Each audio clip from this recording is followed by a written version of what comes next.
ओम नमो भगवते वासुदेवाय। स्वागत है आपका हमारे इस चैनल में। आज हम बोम प्रदोष व्रत कथा के बारे में बात कर रहे हैं। इस कथा के पढ़ने व सुनने से भगवान शिव और हनुमान जी की कृपा प्राप्त होती है।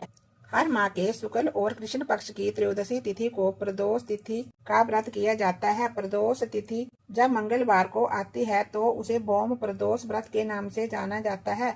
बोम प्रदोष व्रत में कथा सुनना व कहना बहुत ही पुण्यदायी माना जाता है और इस कथा से पूजा भी पूरी हो जाती है। मान्यता है कि बोम प्रदोष व्रत की कथा सुनने व कहने से देवों के देव महादेव जी का आशीर्वाद प्राप्त होता है और आर्थिक परेशानियों से मुक्ति भी मिलती है।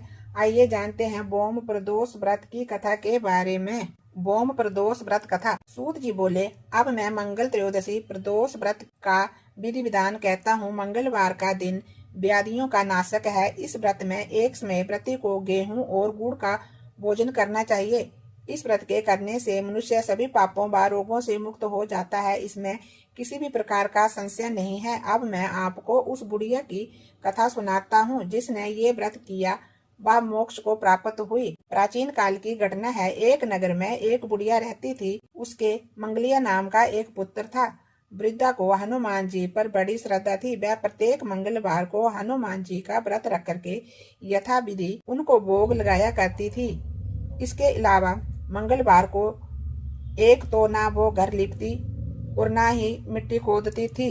इसी प्रकार से व्रत रखते हुए जब उसे काफी दिन बीत गए तो हनुमान जी ने सोचा कि चलो आज इस वृद्धा की परीक्षा ली जाए। वे साधु का वेश बना करके उसके द्वार पर जा पहुंचे और पुकारा, है कोई हनुमान का भक्त जो हमारी इच्छा पूरी करे। वृद्धा ने ये पुकार सुनी तो वह बाहर आई और कहा, महाराज जी आज्ञा दीजिए। साधु वेशधारी हनुमान जी बोले कि मैं बहुत भूखा हूँ, भोजन करूंगा, तू थोड़ी सी जमीन लीप दे। वृद्धा बड़ी दुविधा में पड़ गए। अंत में हाथ जोड़ करके प्रार्थना की कि हे महाराज जी, लीपने और मिट्टी खोदने के अतिरिक्त जो काम आप कहोगे मैं वो करने के लिए तैयार हूँ।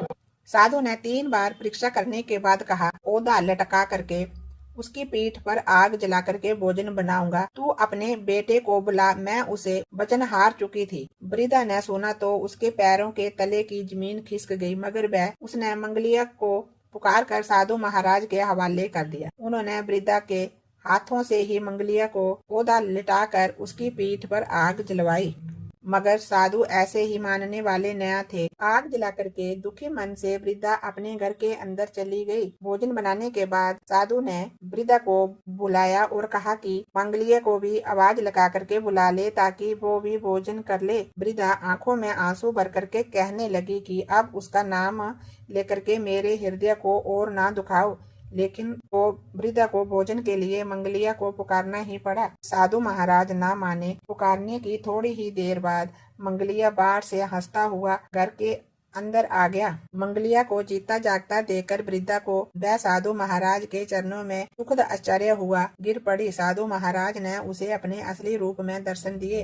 हनुमान जी को आंगन में देख करके वृद्धा को बहुत ही आश्चर्य हुआ और कहा कि आज तो मेरा जीवन सफल हो गया। बोलिए विष्णु भगवान की जय, हनुमान भगवान की जय।